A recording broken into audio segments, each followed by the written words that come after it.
All right, Peter in Wakefield. Peter. Hey guys, how you doing? Good. How are you? Good. Just calling. What's your take on analytics in baseball? I know the original host of the show they hate the nerds, and they hate them so bad. But I kind of have an argument against it. All right, appreciate it, Peter. I'm not as anti-analytics. I think it has crossed the line and gone overboard. I think there's a place for it. I mean, we use analytics in a lot of things, a lot of stuff that's not even baseball, businesses, all that. Everyone's looking at numbers, crunching numbers, trying to figure out how to operate more efficiently. That's great. However, in sports, there's a lot of other factors that come into play. There's a lot of things that have nothing to do with crunching numbers. Sometimes you got to be able to just, Saron, you and I have worked together for a long time. Crunching numbers is not going to help if I see you walk through the door and I can tell your spirit's down. Mm-hmm. The numbers don't show that. The numbers don't show that. Yeah. You know what I mean? And then how do I help get you motivated and vice versa? So, I mean, things like that, I get it. Analytics, it makes sense to some degree. It's just, it can't be everything. No, I think you can use it the way we just used to call it stats. We use the stats in our favor. Now, averages, that's all it really was. Okay, if I could I'm going to have a 300 hitter hit this point in my lineup. Okay, this guy's fast. He gets on base. He steals bases. Okay, he's my leadoff guy. This guy's hitting 50 home runs. Okay, he's in the middle of my lineup. We always use stats to determine how we do things. But I think the analytics has gone so far overboard that we're losing style. There's no style in sports anymore. There's no identity in sports.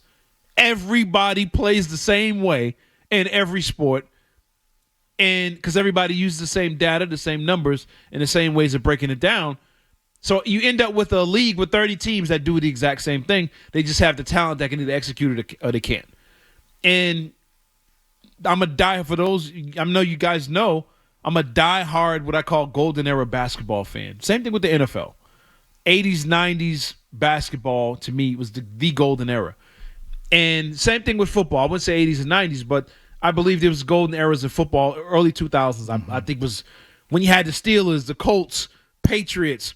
All these teams are great at this. The Eagles. One thing about all those teams, not near one of them played alike. They were different. Everybody had something different. I watched the Chicago Bears make the Super Bowl with special teams.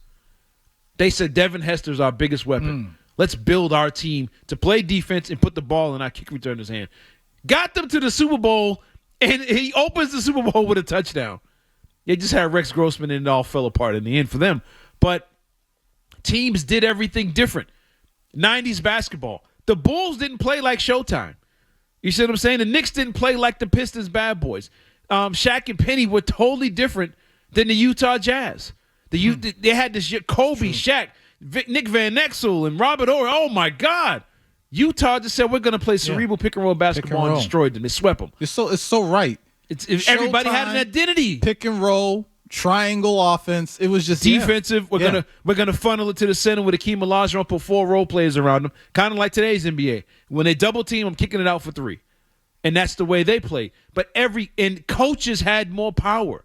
Coaches had style. You knew if you were bringing in certain coach, your team was going to play a certain way. Now with the analytics across all sports, not just baseball, basketball, football, NHL, I think NHL might have still more style. I'm not the NHL guru, but I'm pretty sure that fans would agree with me that teams have style. The Bruins don't play like the Panthers. You see what I'm saying? Panthers don't play like the Lightning. Nobody plays like Edmonton. They're all different. I think in basketball, in baseball, where analytics is so heavy, everyone plays the same. You lose style, and you lose the ability to adjust when things aren't working. We watched it with Anthony Edwards in Minnesota. We're like, yo, they're going to keep doing the same thing over and over again? Yeah. Offensively, and you're going to keep putting Rudy Gobert on Luka 40 feet away because the paperwork says we're supposed to do at this time. No, you're not going to get over. And the team that always goes off schedule and does something different is the team that always ends up winning the championship. Celtics. Think about it. 3 points, and everybody was complaining. All they do is shoot threes. They just said, and they kept shooting them. But then In the playoffs, it was like, well, no, we're going to make some adjustments. Yeah. And they end up. They went from 48, 49 a game for Yeah. most of the season to in the playoffs, they were taking like 30 in some of those games. They adjusted.